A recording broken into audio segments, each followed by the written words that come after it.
Renate, wohin? Wohin? Nichts?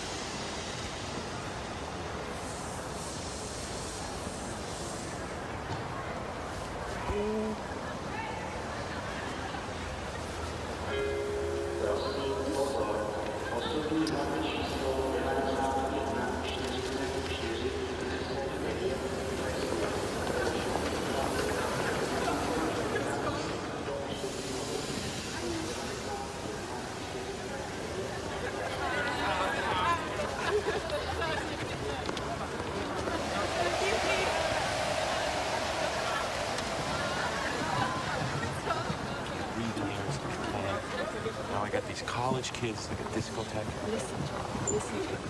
I'm sorry. You are a nice boy, but I'm too beautiful for you. Goodbye, Brad from America. You want one more kiss before I go? Are you kidding?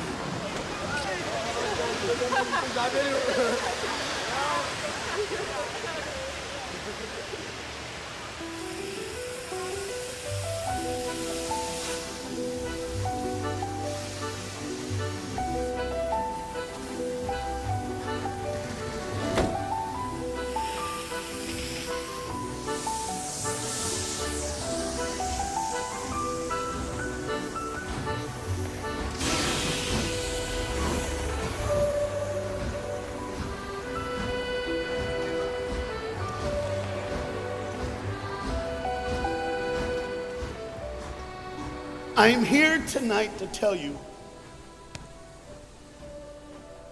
about a father who loved his son and a son who loved his dad. The way this story is going to unfold for you is a little bit different because I want to bring it to now. You see, a dad would go home and he would go by the school, and every now and then he would pick up his son and say, "Son, why don't you go to work with me?" The boy loved that. And when his dad would just come and pick him up, he was the happiest boy ever. He knew that he would get to spend the afternoon with his father at work, and he would get his coat and they would walk, and he would bring hot chocolate for his son, for it's really cold, and they would go through. But this boy was different. This boy would see things. This boy wasn't normal. And when they were walking one afternoon going to where dad worked, this boy would notice things that other people wouldn't notice. He see things other people wouldn't see. He sees a man in a bathrobe in the middle of the street who's yelling at a second-story window. He sees a woman who's very angry at him and doesn't really want to hear what he says. This boy, as the rest of the world hustles by, he slows down. He sees the hurt and the pain. He sees the anguish and the sorrow. He sees the window close and a desperate man trying to get it. What he did doesn't matter. That he hurting is all that matters. And this boy would see these things. His father rushes and gets him by the hand and says, "Let's go. We'll be late." He would stop and look one more time. Can I stop his pain? Can I stop her hurt? But the boy loved his father. They would go and they would catch the trolley. I think that's what you call it here. We call it a tram. Yeah, I don't know the words, but he would get on there with his dad, and the boy would just notice people. He would look, and that day, one particular, he noticed something as he got on the train. To explain something, as you can hear, there's a train coming, and I got to get through this before the train gets here. He saw a man, he saw a woman. He saw that the man seemed very happy and the woman seemed very sad, and he couldn't understand why they could be together and one be happy and the other be sad. He couldn't understand that, but the little boy knew that there was something wrong. He had this feeling, this instinct that was amazing, how he cared for other people, but he loved none other than his father. He knew his daddy loved him, and as he watched the world and their hurt and their pain, he knew that he would always have a father. But even notice this, I need you to understand as you hear this story and get involved in the life of this man and his son, I need you to notice that there's no mom. As they walked through the woods, the boy would say to his father, Dad, what will I do when I grow up? What will I get to do? Will I get a cool job like yours? How will I work? He says, I don't know, but I want to change the world. I want to do something great. I want to do something wonderful. I want to help people. I want to do something that could change the lives of anyone. I just want to be that great. I just want to do something good. And as he walked with his dad would say, son, you will be great. You will be awesome. You will change the world. Your life is going to be incredible. But there was a train coming. There's always a train coming. The train is called life. We're all on the train of life, just riding. Whether we realize the truth or not, whether we realize what's happening or not, we're all on that same train tonight. Only God has saw it fit for us to be in the same room, in the same car, for such a time as this. When they get to the edge of the train track, he could see where his father worked. You see the bridge? That's what his dad did. You see, the bridge was very, very important. Boats needed to come to the harbor to get off their goods so they could make money. But trains were coming with people going from one town to the next. Not many cars in Europe, so they couldn't use a lot of that. So many people, not enough roads, so everybody used that train to get from the town to town to get to work and to get home.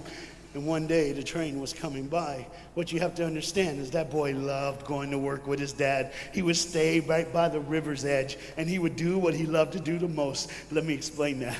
He loved to fish. Anybody like to fish here? Oh, all the guys go, The dad looks at his boy and he says, son, now remember the rules. You got to stay right here because I can see you from the window right here. Don't get out of the sight of this window because you got to stay there so I know you're safe. Catch you something good to eat. But as you can hear, the train's coming. The father's job was cool. If I wasn't a preacher, I wouldn't mind doing that. Get to work. Get grease on you. Even if you didn't have to, you just squirt it on you like you feel like you did something. That's what I would do. There was a boat coming in the harbor. Timing is very essential. I'll go ahead and give you the key. The key is this. There's always a light. Everybody say light. Say it again. One more time. There's a light that the train conductor needs to see. If that light is green, he can go. If it's red, he must stop. You see, God has given us road signs in our life that we must read. Lines that tell us to go and lines that tell us to stop. Whether we read those and believe them or not is up to us. That's why some of you have fallen and you cannot get up. But tonight, that's why I'm here. The boat needed to come through, so he called, and the man said, okay, I got time. It's a long time before the train should come. So he pulls the lever, as you just saw, and the big, huge stone steel bridge, the gears started turning. They started cranking the steam. All of a sudden, gears are moving, and that big, huge bridge is just starting to go up. As it rises higher and higher, he has to watch and make sure everything's set, everything's good, everything's fine. As he looks out the window, he could see everything, but the dad, being a good dad, keeps one eye on his work, but the other eye on his baby. One eye on the world, but the other eye on his children. You think God doesn't know where you are? He keeps one eye on his world and one eye on his child. No matter what you've done or where you've been, it's one eye on the world, but the other eye's on you. He's watched you and he's kept you. Even though your train is coming down the track, he understands that. And even though sometimes, I don't want to get ahead of myself. See the red light? He didn't see it. So many times we don't see the red light. See, to just say the train was early. The boy can hear and see the steam. And he looks and says, Daddy, the train. Daddy, the train's early. Daddy, you got a daddy. Hey, Daddy, the train. Daddy, the train's coming. But the dad was looking at the gears, making sure he had enough oil, making sure there was enough steam to get the bridge back down for the train. And the boy knew one thing. Now listen, the boy knew that his dad one time showed him where the trigger was. It was a red lever. If he pulls it the train bridge would collapse down fast and the train would be able to come across. All the boy knew was there were people on that train. There were people that needed to be saved. There were people that had, some of them just with their friends having a good time, like everything's fine. They did not know that the bridge was up. They did not know what was coming. They're just living their life like you and me, just going down the road, just being our own thing, doing our own thing. And the dad all of a sudden hears the train coming. He looks and then he said, oh, my son. He looks out and his boy's gone. He's like, oh my God, where's my son? Where's my son? He got to figure out. He looks back just in time to see his son trying to save the day. All he had to do was pull that lever. He reaches in to pull it, and the boy pulls too far, and he falls in the hole. Now it's on the father. And God the Father, did you hear me? God the Father has to make a choice. It's his now. Do I save my son, or do I save the world? But they don't even know. They don't even know. The greatest decision of his life. He could blame it on them not seeing the red light. He could blame it doesn't matter anymore. Pull the lever, save the world. Leave it up, save your son. For God so loved the world that he gave his only son.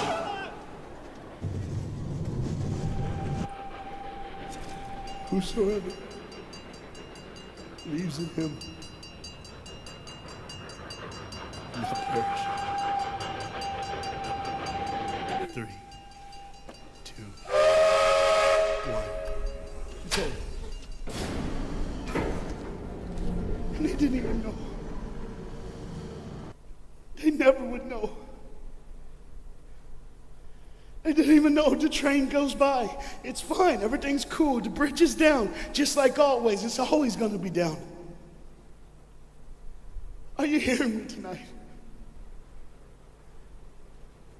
He gave his only son. For God so loved the world that he gave. And you know what's amazing? I wonder what God did right when his son died on that cross. When he breathed his last breath. When he took that breath and he breathed and it was over. Here's what the Father would have looked like. They didn't even know, just trying to think of their life. Just trying to figure out what they're going to do next.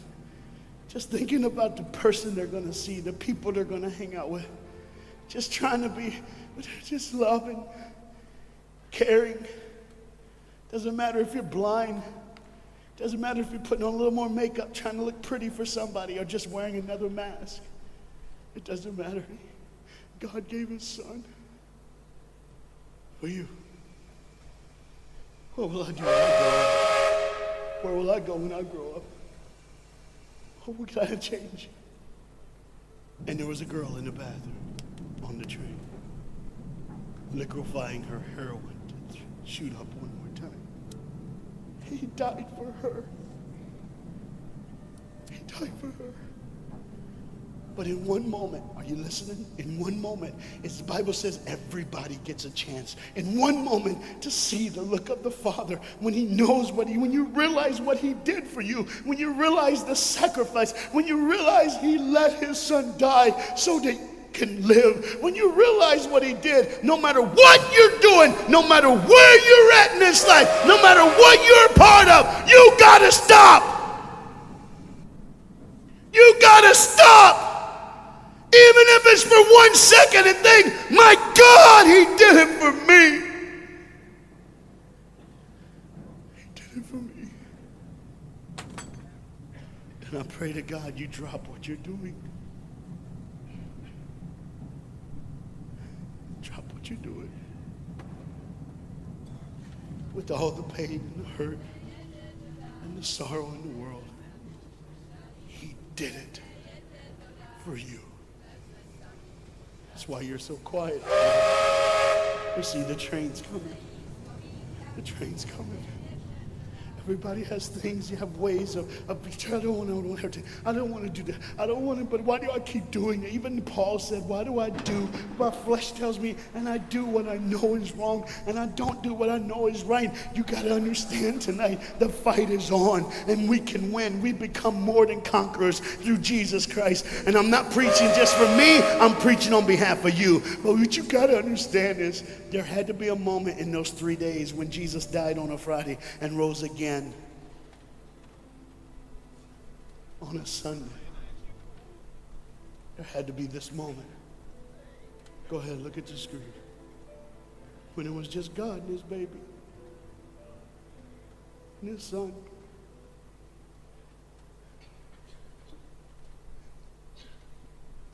Every sin that's ever been committed in this earth is rolling through your mind right now. I'm here to tell you that as the sun sets in the afternoon, the sun will rise again. And when the sun rises again, you cannot change your past, but you can change your future. You see, it's always a different day. One day someone lives, the next day they die, the next day you wake up and you're still living. You're like, why am I going to live? Why does this have to be my turn? Why can't I? You can just preach. I could have stopped, but I need you to see the whole picture here.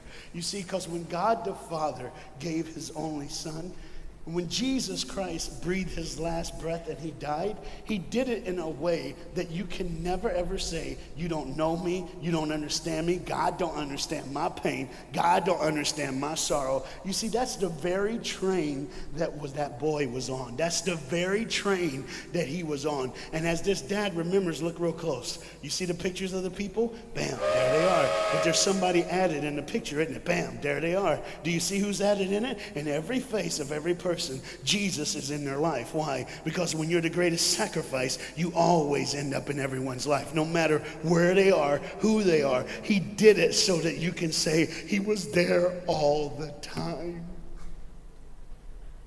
waiting patiently in line. Jesus Christ was there all the time.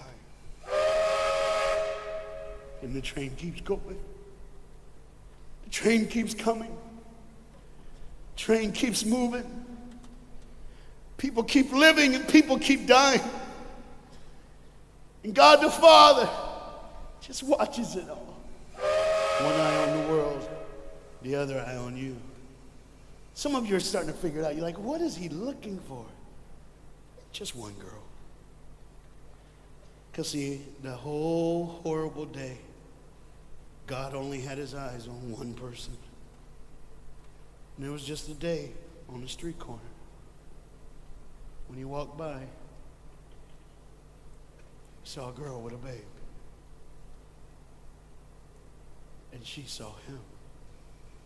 Do you get it? Old things are passed away. Behold, all things become new. He did it so that we can live. No matter what the sin, no matter what the pain, no matter what the sorrow, the sacrifice was perfect. It was perfect.